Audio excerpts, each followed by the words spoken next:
Hey y'all, welcome to Sex Ed for You, the podcast where research meets reality. I am Lauren, a certified holistic sexuality educator. And I'm Holland, and I have a Bachelor of Science in Public Health. Sex Ed for You's podcast is for people who want to date and have great sex that is fun and safe and enjoyable. We like to empower our listeners to make informed decisions that lead to values-based living. Good morning, good afternoon. Yep.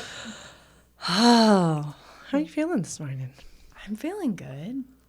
I love the snow. It snowed here in Central Virginia yesterday. Is this your first time being in snow like this?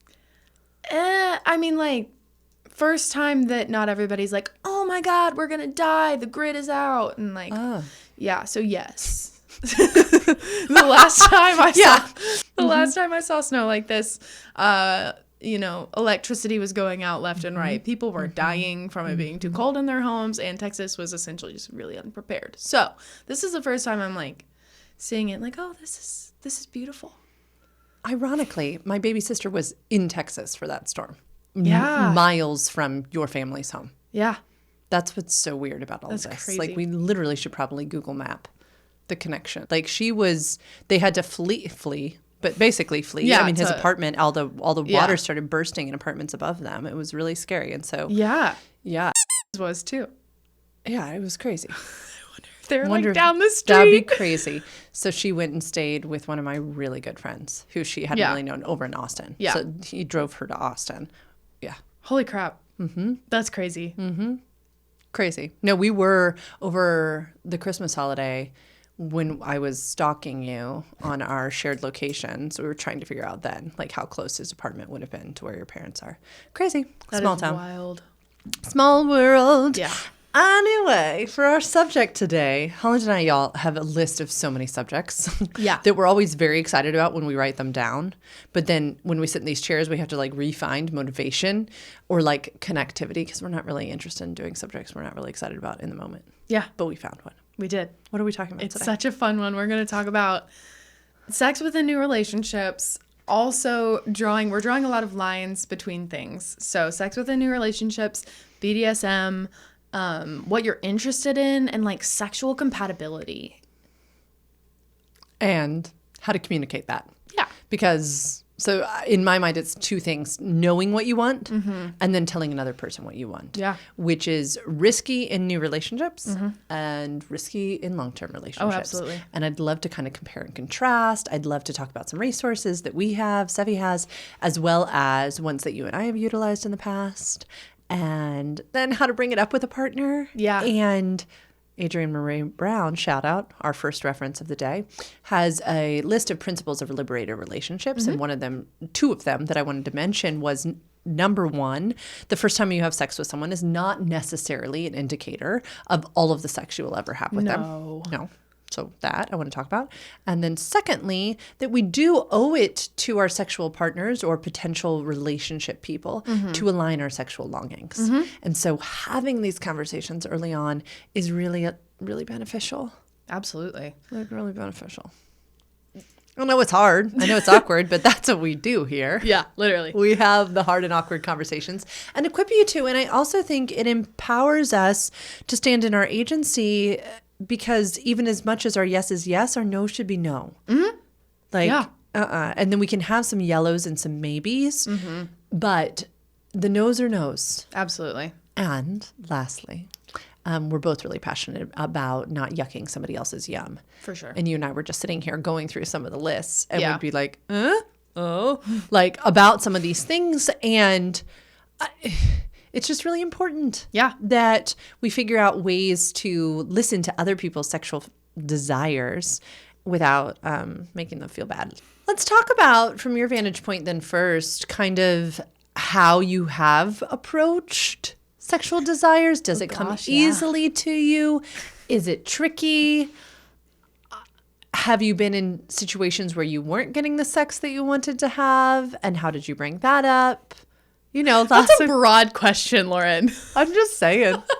Okay, let's start with this. Let's start with, yes, I do like to have that conversation. I will say I probably have a little bit of an advantage in that people I'm dating know that I work in sex. So like it's a great field. Yeah, like Highly they recommend. expect that from me. Yeah. They don't, I mean, even if they're not like expecting that specific conversation, when I bring up sex, it's not like, ooh. And like the people I'm dating aren't people who are going to be put off by talking about sex because that's not compatible with me. Right. So, well, typically.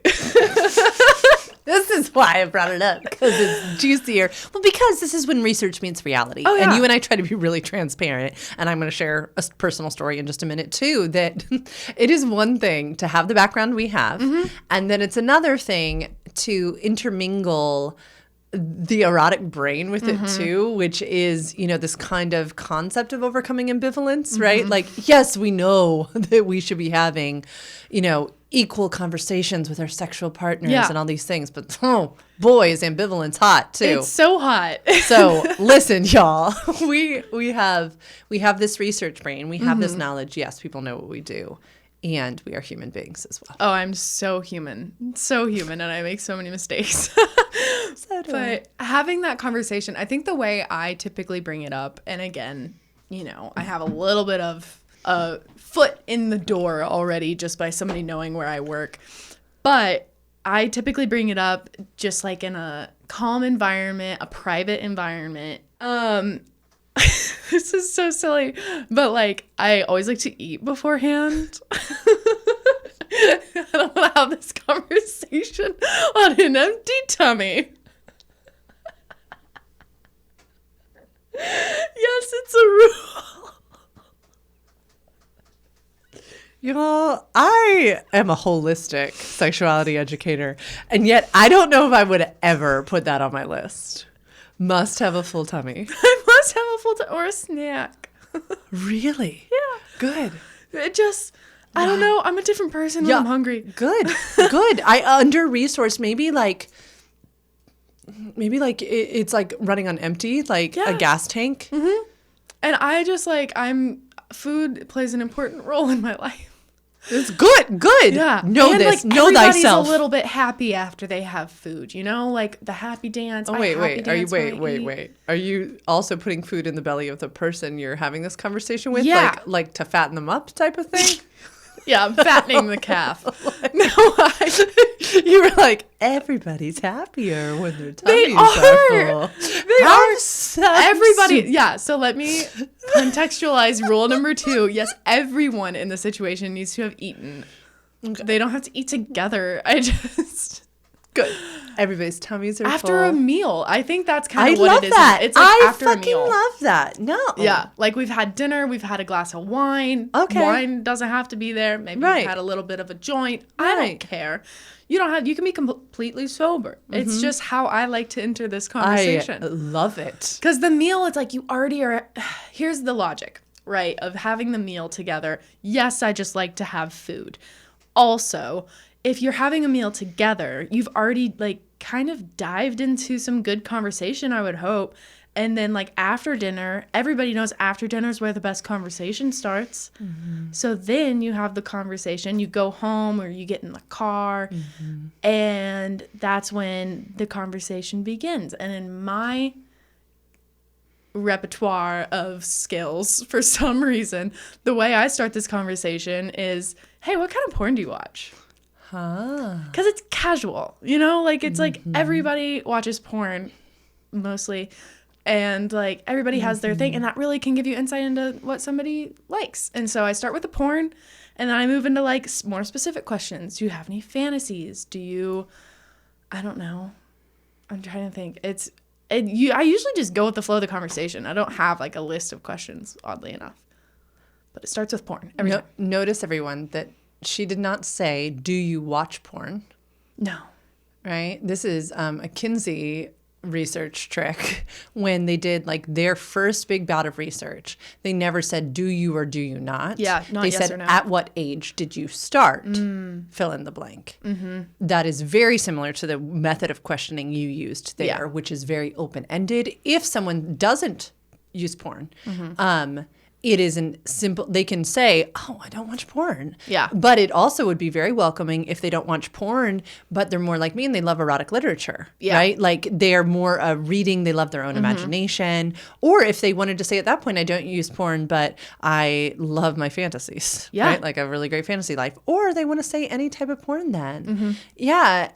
And I think also by that method of questioning, you're implying that you're open to hear whatever type of answer. I love to ask questions that do not have a yes or no answer. Yeah. Very Because nice. that really pigeonholes people into like choosing yes or no, which can be really overwhelming, especially if it's like, I don't know, sometimes maybe, I don't know. Like there's such a wide range of response that narrowing it to yes or no is really not helpful. Well, and if we're doing this early on in a relationship situation or even dating, maybe there's not even a category or label. We're not a relationship yet.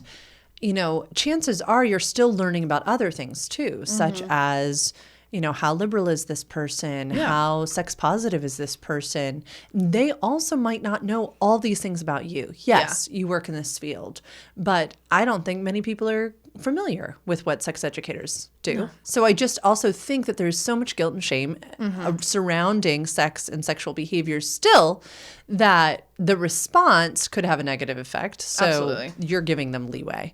I also think, back to the food thing, that when we think of like Maslow's hierarchy of needs, it's good to have like be rested and be fed and all of these things. I don't think that's bad. Yeah. Start at the bottom, work your way up. Yeah. Self-actualization cannot be happening without food, water, shelter. Yeah. So I'm applauding this. I Thank really you. think it's amazing. I love food. Yeah. I'm laughing at all of that, but it's so beautiful, truly. And I also think that so many of us get into conversations when we are under-resourced. Like we shouldn't be having that conversation yet. So I'd also throw in there, you know, if you just had a fight with your best friend. Yeah. Yeah, you know, No. like if you are in even if dating this person is going great or you're out on a fun date, yeah, just consider. Yeah. Consider yourself. We Yeah. are the bodies coming to these sexual The encounters. resiliency check, like you always say. Yeah, like it's a game changer. Game changer. Okay, so say somebody tells you the types of porn they love to watch. What then? I think you just kind of like have it like a normal conversation. Or back when I was not in this field and I was a young chap, not a chap. I've never been a chap, but when I was a young girl, we always thought it was really funny to take these, not funny. It was kind of funny, but take these two tests. Huh. The first one is the BDSM test. Okay. Second one is the rice purity test. And if you don't know what the rice purity test is, It's called rice. it's from the university, the rice. Oh, rice, yeah. University purity test. It is 100 questions. Oh my Lord. Easy questions, and it's like check boxes, yes or no. And it starts with like, have you ever been alone in a room with someone of the opposite sex? Have you ever held hands? Have you ever kissed on the mouth? And then it like gets progressively more intense. And it's like, have you ever done drugs? Have you done this? And it's like, then at the end you get a score, and the lower it is, the less quote unquote pure you are. Oh my God. We used to do this in high school all the time. As like a joke? As like a what? I mean, like, we just did it. I don't know. we did it, and then we would talk about our scores. It was something we did at like sleepovers. Or if you were dating somebody, like it was kind of always like a weird thing you would do. I guess maybe people just did it with me. I don't know. I had it happen like in 2 or 3 different relationships. Granted, high school relationships. So We really should make t-shirts for sex educators that say, ask me all the reasons I should have known I don't be a sex educator. Yeah, right? literally. Like, I'm like, other people don't do this at sleepover talent. You might be the common denominator. It might be me. Let's take a sexual purity test. So obviously, hearing this from my vantage point, right, as a person who works every single fucking day to help people undo these myths about purity, I'm like, oh my God damn it. Like, why is this here? But was there less of like moral implications? Yeah, more just there was like not almost a lot doing a of- Cosmo survey? Yeah, it was just like fun. Like, okay, actually, something that was attached to the purity test in college, I hosted a purity test party. So you come dressed as the decade in which your score is. Oh my God. 20s, 30s, 40s, 50s, 60s, 70s, 80s, 90s, whatever score you are, that's the decade you come dressed as. It was great. And no one felt... No, it was just fun.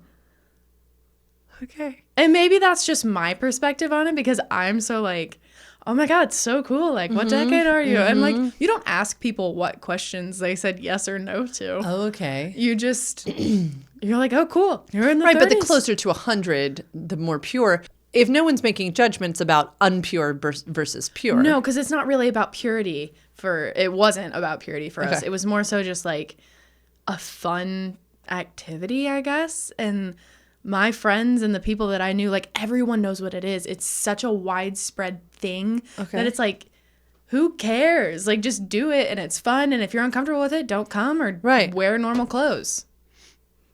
It was so much fun. And it was so not a thing of like, oh, like yours. Okay, I was the host and I was dressed in a flapper dress from the 20s. Let's put it that way. Like, I don't give a shit. Right. It was just a fun thing more so than it was like, what's your moral standing? Cool. Yeah. I think it's amazing. I used to heard of this. I used to like retake the test after another relationship. Yeah, that's kind of what I was thinking. Yeah. Just retake it whenever you feel like it. I haven't taken it since college, so Maybe it's time. maybe it's time. Maybe we shall take it and then Put our scores in and put our scores in the notes. We will. See the notes. So yeah, we did that in the BDSM test, which the BDSM test tells you it's like so many more questions and it's much more intricate. And this one's like, are you a brat? Are you a rope bunny? Are you submissive? Are you dominant? Are you, gosh, there's so many more words that it gives. Like there are like 30. And it gives you percentages. It's asking you questions about things you'd like to do, which is then putting you in these categories, or are people putting themselves in these categories without knowing what it is? You're not necessarily knowing what it is. It's kind of like the questions are posed like, it's a scale, so it's disagree to agree, and there's like somewhat neutral, somewhat agree. Yeah. And the questions themselves are posed as like a situation, and it's like, would you like this or be interested in this? Okay. And it is a sexual act or like a behavior or like a desire for... Like, would you like to be... One of the questions I remember is, would you like to be pet like a dog? Okay. And it's, you answer on that scale. The reason I ask is that I've seen sometimes which says things like, on a scale of 1 to 10, how much of a brat are you? 10 being very bratty. And I'm like, I don't know if you haven't broken down what brat play is inside of sexual experience, I don't think it actually does anybody any good. No. Yeah. Now, I do think that guys, all these will be linked in the show notes. Yeah. if someone does this and gets 100% brat, it behooves them to go on and start to research like what this means, what the sexual behaviors, look up podcasts, stuff like that. And then dive into the nuances of, even if one is 100% brat, you still get yes, no's, maybes, right? Like there's always negotiation and consent. Yeah. I think tests like this are so fun as a launching pad. Absolutely. These aren't a one-time thing. No. Yeah. The conversations that you have after a full belly, about what kinds of porn do you like, not a one and done conversation. Also with these, if you do some fun quiz to find out your BDSM preferences, it shouldn't be a one-time, okay, oh, great, I'm 100% a brat. Yeah. Because you might end up in a situationship or a relationship with someone who knows more about what that means. Yeah. And you owe it to yourself to do some education there. You might really like it. Yeah. You really might. Like, dig into it. This sweet culture, this sweet American culture, we're like, great, got my answer, right? Like, got my Enneagram number. Now I'm going to get my little quips off the internet and I'm good to go. It's like, like, there's so much nuance inside of each thing, and people get to learn and grow and become, like you said, like, we should do the test again because sexuality is fluid. Absolutely. And we get to always be expanding and contracting, and that's okay. These are not like an end all be all, but they are really fun. They're so much fun and such a good Have you ever, because I know what I have with a partner, I even did with my now husband early on in relationships, sent quizzes to one another to do 100%. as that being the springboard for more intimate conversation. Absolutely. Yeah. I remember taking the BDSM test, the purity test, and the political spectrum test in a dorm room on the floor of a boys' dorm. It was very entertaining, and we did it, and it was fun, and we had great conversation from it. That's aligning things. Yeah. And or malaligning things, but we can owe it to ourselves. Yeah.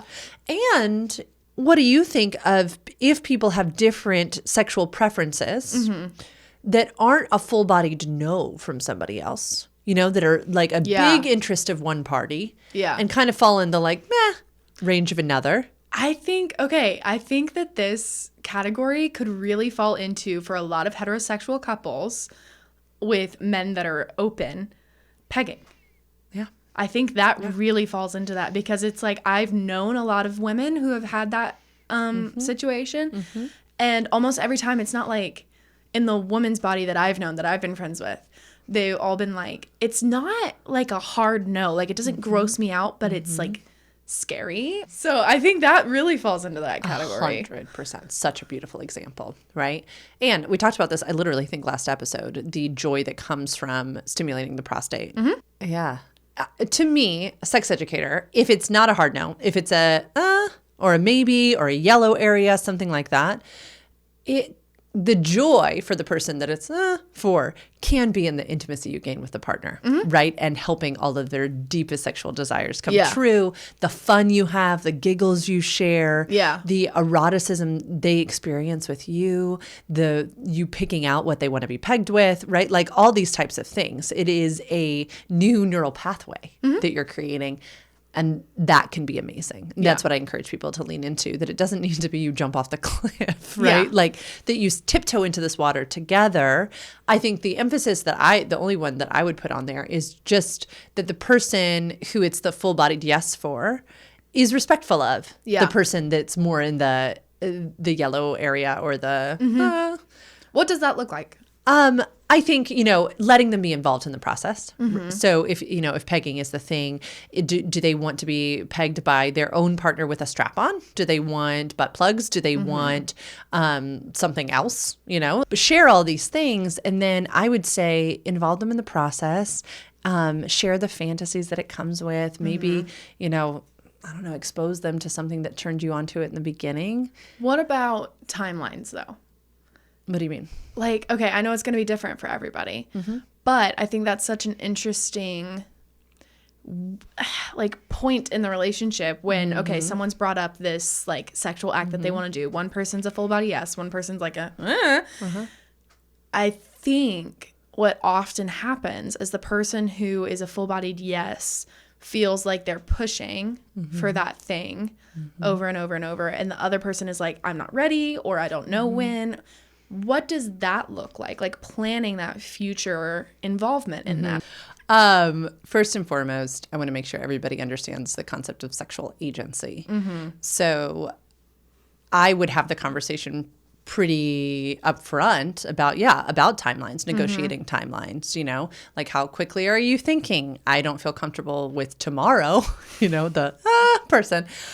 And the other person has an opportunity to say, I'm thinking like maybe like in 2 months, like maybe we work it up until 2 months. Then the other person has an opportunity to be like, okay, that feels great in my body. And, or if I'm not ready in 2 months, I want to encourage you to explore this more on your own, right? There are so many fun things that can suction cup to the wall. There's so many neat things that one can do in solo sex. Yeah. I would get very leery if we started robbing people of sexual experiences they wanted to have. And I think that there are we all deserve to have sexual privacy, even inside of committed relationships. That looks different for everybody. I think we need to be very clear. Privacy is different than secrecy. Yeah. Privacy is, I am spending time with myself behind closed doors. Please don't bother me. This is my sexual time. Beautiful. Beautiful, beautiful. There is porn that my partner likes to watch that I'm not that into. Is it my job to be like, nah, don't watch that? No, it is his body and his eroticism. That is his. And I think that I would also have that conversation if people were in Yeah. we don't need to force someone because that's non-consensual. We also don't need to rob someone or steal. Yeah. Also non-consensual, right? That's non-consensual taking on both parties. And I would encourage that conversation. I really would. Yeah. And talk about the timeline, seriously. And if it's uncomfortable at any point, you can opt out. That doesn't mean that the other person needs to feel badly about the sexual desire. And I know that is hard. If this is early on in relationship and this is not, it could totally be a deal breaker, a relationship breaker. And that's okay too. That is really okay. We don't need to vilify people for not aligning with our sexual longings. You know, earlier we were talking about, knowing what we want and that being such an important part of asking for what we want, right? You can't even that's why quizzes like this can actually be helpful because it asks you questions. But I do think that developing sexual values of your own, critically important. I did this with a client just the other day. I think developing sexual values of your own to understand your why you're interested in certain sexual things in a season, critically important. I did this with a client just the other day who's in a new season of sexual exploration. I have worked with this person now for a very long time, and we had done their sexual values, I want to say a year ago. They were completely different than they are now. Okay? Yeah, they change. They were in a relationship a year ago. They are footloose and fancy free right now. Oh boy, do they have different sexual desires. One of them was honestly simplicity. And I thought that was so beautiful. Like they're just really and like clear communication. Like they're really interested in those things right now. Yeah, I get that. They're not like intimacy never came up. Never. Okay. They are not interested in those types of things. So the reason Holland brought this up is I'm very interested in aligning what we do with these bodies with the values we have at a certain time in life. We can do anything in the fucking world with our bodies. It's amazing. What a gift, what a joy. If it doesn't align with us, it is going to feel bad, right? So I would encourage this couple that you were referencing earlier, the one who's meh and the one who is like, can we try pegging? Yeah. To do some sexual values together, right? To Absolutely. assess Yeah. and go over because they might be shocked that both of them have a curiosity and fun, shared value, sexual values. And then he might get to say, hey, we both have the same value. This is why. I want to keep being curious and playful and have fun with you. And she might be like, hell yeah. Why am I being scared? We align, right? Yeah. Not this old baggage that is where so much of this guilt and shame around sexual things and embarrassment and fear comes from is old things that we don't even align with anymore. Yeah. Now, if they did this in safety, security, words like that started to come up, he might be able to protect her a little more in the situation. Like, okay, I see you really need to feel safe. So yeah, let's really plot this out. Let's put the date on the calendar that we're going to look at these things so that you don't feel jumpy and surprised while also celebrating my desires. And then again, y'all, if this is early in a relationship or deep in a relationship and you are feeling really malaligned with someone, it is okay to say, hey, listen, I love you a lot, but we are not aligned sexually. Tell me this, what are some risks of bringing up sexual desires, BDSM, kinks, fantasies, once early in relationship? I think early in relationship, especially for people like me who, what we've said earlier, can see like the future so quickly and can see like the potential of relationships and of people. When you're bringing up things like BDSM or things like fantasies that feel a little bit outside of what we would call quote unquote normal in society, which is nothing. But anyway, that's aside the point. But when you're bringing up something that feels like it's outside of the box, it can be like putting a stick in your own plan. Like, you're almost putting a roadblock onto something that could be really good, especially in a new relationship, because you don't know what it's going to look like yet. You don't know if it's going to be great. And like, what if you introduce this fantasy of yours and all of a sudden it all blows up, you know? Or there's also just like, because then it becomes the rejection. And I guess the root of that is rejection. For me, it's like, ruining my plan. But it could also be just like, you don't want to be rejected, I guess. That's a more simple answer. I don't care about rejection. I don't want my plan ruined. So fascinating. It should also be mentioned that sharing stuff like this is private. And then if this relationship moves apart, ends, never, ever, ever should we share someone's private sexual information with another person. Yeah. Please be respectful. I was just thinking that possibly a risk of this would be, oh, well, we just had sex a couple times. It was great sex, but it never went anywhere. But I shared like incredibly intimate things, and I hope they don't share it with somebody else. You know, Yeah. I'm a super trusting person. Same. I don't usually go in like that, but Lord have mercy, do I have rough stories from clients and or the world at large where we see text shared or sexual images shared. I want to segue, if it's okay, into this concept of how to have these same exact conversations in a longer term partnership. You've probably got more experience with me than me. So you go ahead with that one. Right. I think that in both situations, there is risk. And I think it's for different reasons. In the first realm, it's, I don't know this person. And what's going to happen? In the second realm, it's, I know this person really well. Yeah. And what if this is different? Yeah. What if this is new? What if this is off-putting? What if this threatens my security and safety?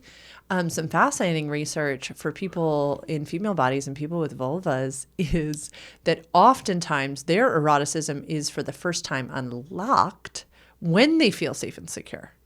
I see this all the time.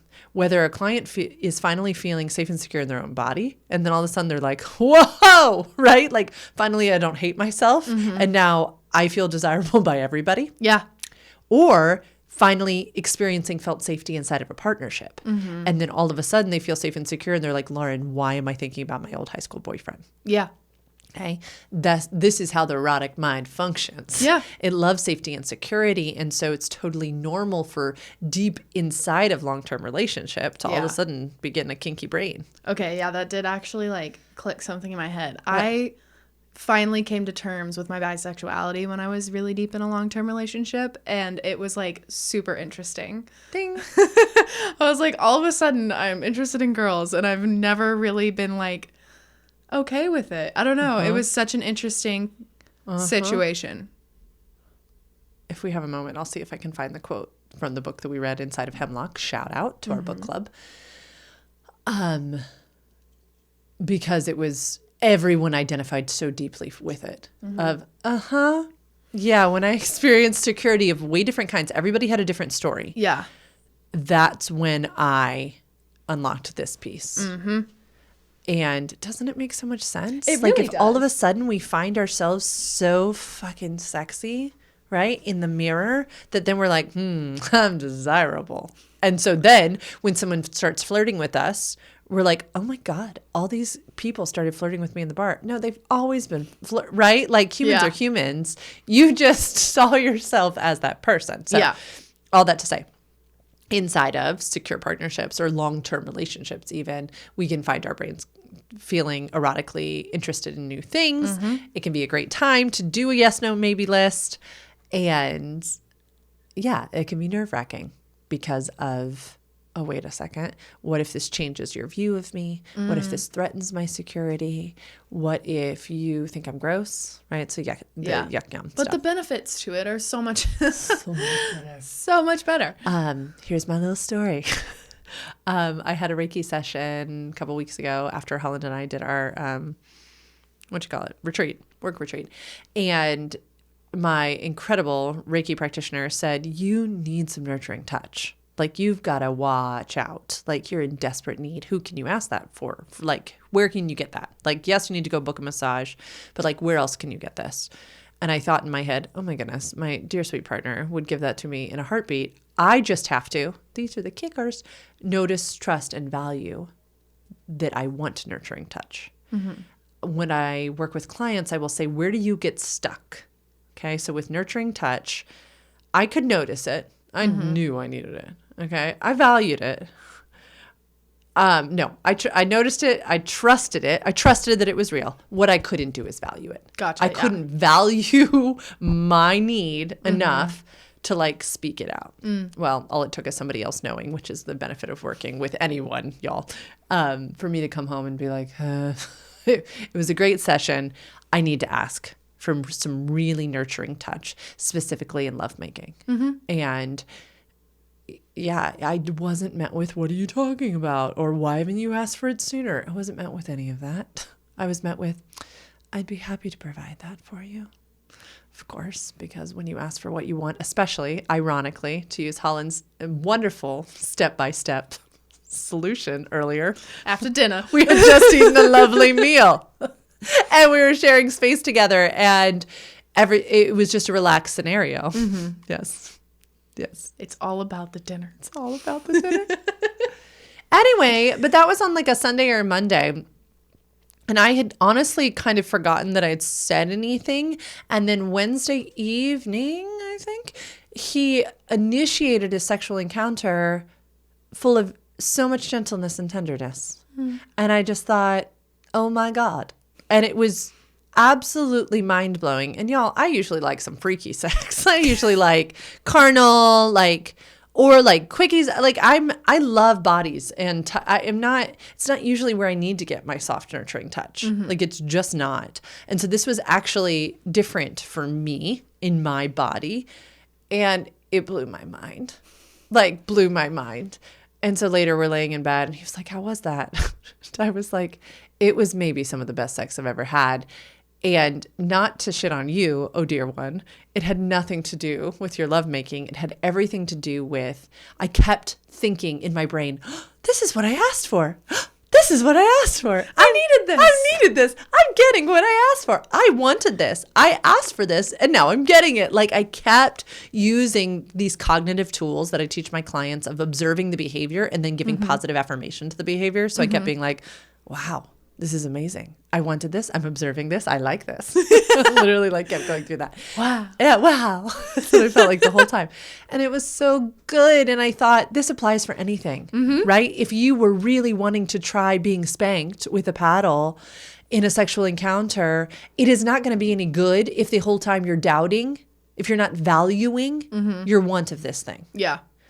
It works for everything. If you're sitting there thinking oh God, I hope they're really having a good time. And, was I selfish to ask for this? And what does this make me? What does this say about my childhood traumas? And if you are in your head and not cognitively affirming, oh God, this feels so good. Yeah. It's going to mess that up too. Yeah. But it was, the reason I bring in this specific instance up in long-term partnership is I could have been met with well, God, don't I give you good sex? What do you mean? Do you not like the sex we have? Right? It could have almost put a wedge between my partner and I. Well, that makes me embarrassed. Have you been thinking this all the times we've been having sex? I'm not partnered to a person who does this, but I'm trying to think of things that I've heard. Yeah. And so there are risks. Yeah. There really, really are. Absolutely. But I also think that if someone did respond like that, that's a red motherfucking flag, brother. It's so funny that you said that, because I say with my clients now, I'm like, either they have agency to respond and they respond with pleasantness or negotiation or enthusiasm, or they respond with a jerk response. Yeah. Okay. And then clients, you can chime in here. They're a motherfucker. Yeah. You owe it to yourself to find these things out, and you owe it to them not to rob them of agency. Yeah. He could have been like, I don't want to do that specifically, but I can do this and negotiate and do it in a kind way, or say no in a kind way. We're not saying that your partner can't say no. They Never. can. They Absolutely. It's part of agency.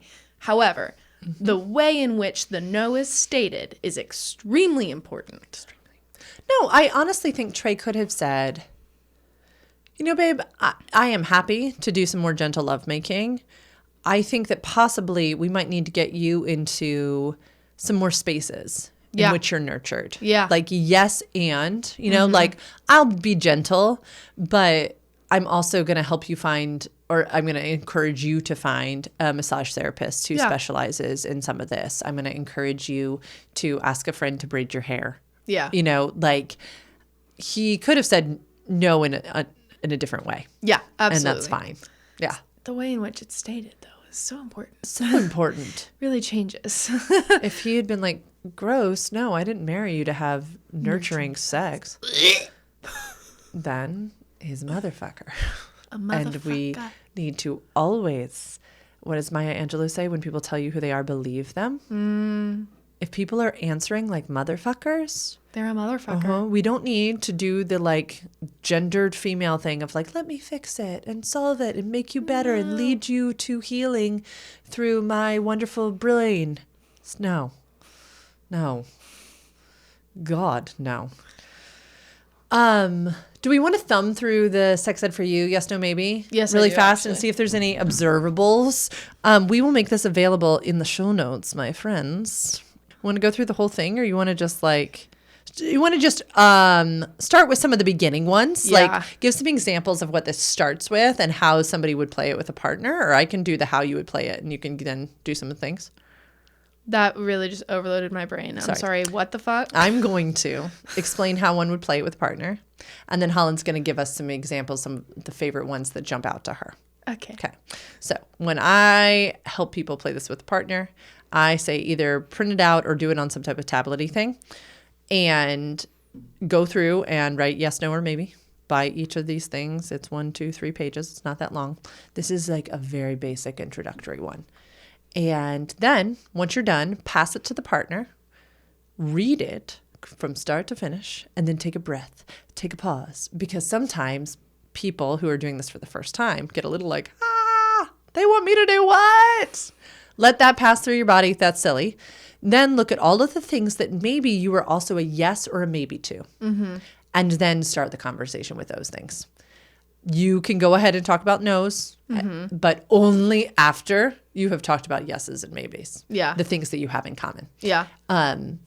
Again, I usually work with people who would be doing something like this with a partner that they want to introduce new things to. But nobody, needs to be like beaten down right in the beginning. So anyway, that's how I would instruct to play. And do you want to... Yeah. Take us through. So this is a fun one that is PG.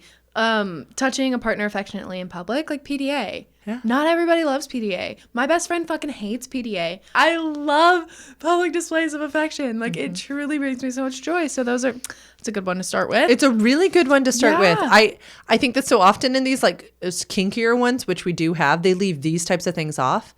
Some of these things are just as arousing. Absolutely. Like and lead to great sex. For sure. Okay, keep going. And all of these, they also have like the reciprocal. So like touching, being touched. I like that this one, like, those are different things. Ooh. Some people love to touch their partner in public. Yeah. They don't touch me though. True. Yeah. Masturbating with a partner or in front of a partner. We talked about this a couple of weeks ago. Mutual masturbation. She's a queen. This is a good one to talk about too. Touching a partner without asking. Yes. I work with survivors of sexual trauma. This is a huge one. Yeah. And their partners have no idea how they are stimulating their flight response all the time, all day long. They think they're being affectionate. No. They think they're being so kind. Yeah. And it can be in specific ways too. Yeah. I think because one survivor may not want a specific type of touch because it's reminding them of a certain thing. However, they may be like, oh, I would love for you to just grab my boobs sometimes. Like that doesn't freak me out. There are so many nuanced conversations that come from this kind of list. I mean, it's so fun. Yeah. Like literally. Yeah. Hickeys, that's a very serious one that needs to be had. Yeah, that would have been a good one. Hey, now, don't look at me with that eye. Listen. I didn't know it needed to be had. Still a good thing for anyone to ask when they are kissing on a person. Apparently my skin is very susceptible to the hickeys. Anyway, let's just say Holland walked around with hickeys all up and down her neck for like 2 weeks. And it was not fun. It was joyful for me. It was not fun. I wasted so much makeup. So much. God. God, my shirts would be ruined. I would have to be like stain treating. Oh my God. Yeah. So Anyway, have that conversation. On that same note, some people adore it. Yeah. I have colleagues who teach whole entire classes on like giving them and wearing them proudly. Yeah. And oh my goodness, for some people it is it's like a tattoo of pleasure. Yeah. So please, again, hear us. It can be someone's delight. Or putting them in places that can't be seen or things like that. Like there's, again, so much nuance. So. Good one. All the oral sexes, all the hand sexes. I'm skipping back up to tickling. Oh, okay. Go back. Because I love to be tickled because I'm not ticklish. To me, it feels like, I don't know, like roughhousing play. It is delightful to me. My partner is the most ticklish person in the world. He hates it. Hates it with a hate so deep. I will punch someone in the face. I mean, it is literally, it would be the world's biggest turnoff. It is. And yet I like it. And he doesn't, I don't think he's ever. I can't even get pedicures because they tickle me so much. It's not like comfortable. I hate it. See, I love it. Anyway, so there's good things on this list. All the orals. All the orals, all the manuals. Ooh, biting. Another good one to talk about. Biting is such a good one to talk about. I like to bite. I love to bite. And I'm always getting in trouble for biting too hard. But like the arm, like when it's a man and their arm is just so muscular and it's just like, I just want to bite it. Anyway, talk about that one. It's a good one. Oh, sensory deprivation. Yes. Blindfolds and like earmuffs have been a thing. Somebody putting like panties in their mouth or something. Yeah. It's like a gentler gag. Yeah. Yeah. Talk about it. Lots of people, especially I will say with my neurospicy clients, we talk often about sensory deprivation because it allows them to be more in the moment. And y'all, it can be, sure, the eye mask that you wear for bed or the earplugs, or you can go sexier with it. A tie. But yeah, don't feel at all ashamed. They are fantastic for bringing us more into our bodies. Absolutely. Yeah. This is kind of like a weird sideline to sensory deprivation, but headphones with audio porn. Yes. Talk about keeping yourself in the moment. Oh my God. Holy shit. I don't think we talked about it because we didn't have this podcast yet. When we had the Oh My Bod trial, which we can put the link down here, it was like this one gal you put in your underwear and then your partner controls like the beep or whatever. Yeah. What's eye controlling? How did he do this? I don't know. But Trey like read erotic literature while buzzing the thing. Oh, damn. It was live, but it was lovely. Baller. Yeah. Anyway. Yeah, then we get into like more intense stuff. Yeah, so this one isn't all gentle. I would say like page 2 ends with restricting my partner's movement. Page 3 jumps into butt plugs, caning, chains, cuffs, double penetration, like some good stuff. This isn't all just like easy peasy. Oh, phone sex is a fun one to talk about too. I know we say all the time that like before I was a sex educator, I was homeschooled and very sheltered. And so when I lived in my first apartment with my best friend, still best friend, at 17, 18, we were having some conversation about the Bill Clinton, Monica Lewinsky thing. And I said, we were like making dinner. And I was like, I don't understand still like why it was such a big deal and why like all these things had to happen. And I said, I mean, it was just phone sex. And my best friend turns to me and she's like, Lauren, what do you think that oral sex is? And I was like, speaking on the phone about sex. Oh my God. I mean, yeah, I was convinced, like from the time of the entire scandal, I had always thought that he was in his office talking to her on the phone, which I understand he was in a committed relationship, blah, blah, blah. Shouldn't do that. No, I understand also power dynamics and Monica never should have been made to be out to be such a whore. Anyway, yeah, always thought it was that. So, Holy maybe shit. the sheet will also give you an opportunity to clarify with the partner what things are. Yeah, phone sex is very different than oral sex. Different. Very different. That's hilarious. Okay. Anyway. I've come a long way. Yeah. And then there's like making a sex video, watching porn together, spanking, hot wax and ice, so like temperature play, all good things. This is just like, again, like we said earlier, like a jumping pad. Yeah. Like you take this, you talk about it. There's so many conversations to be had. Have dinner first and then talk about spanking and phone sex. And as Colin said, it's, did I just call you Colin? You did. Thank you. As Holland said. It is. Yeah, this is a launching pad for conversation. Yeah. I also would say it's probably a launching pad for giggles. Yeah. Like the Absolutely. first time you try something like hot wax play might be a time for clear communication. It might not be the sexiest adventure one has ever had. Whenever we're trying new things, even talking dirty, you and I have been talking about this a lot recently. It can feel kind of giggly and embarrassing to share things like this with someone. That's beautiful. That's okay. And it's a starting point. And being brave enough to start there is really, really awesome. Really, really awesome. You want to tell them where they can get this? Oh, on our website, on the download section, I will provide you a code in the show notes. So go look for that and you can get it for free. And then You can yay use for it. you. It'll only be for like a week. Yeah. It Get will on be this. valid until, let's say, next week. Yeah. So if you listen to this podcast in years from now, in the future, Sorry. sorry, but you can still see if the link is valid for sure. Thanks for coming to this episode of Sex Ed for You with Lauren and Holland, where research Meets reality. Please keep in mind that these are our opinions based upon some research sometimes, but also please go do your own, form your own opinions. You have a right to self-determination. If you are interested in working with Sex Ed for You, you can go to www.sexedforyou.com/free consult, and you can request a consult. I adore working with folks, talking about all of these things, and I would love to know if we're a good fit too. If you are looking for education that's not quite to the level of individual sexuality education, you can check out our monthly membership program called Hemlock. We read a book every quarter. We chat about it. We have a journal prompts that come out at the beginning of each month, and then we also have a full moon podcast. And it is a great, we've used the word launching pad so many times this episode, but it's a great launching pad. If you're not quite sure what you think about things, you can also ask things in our little group chats on Instagram, and it's a ball.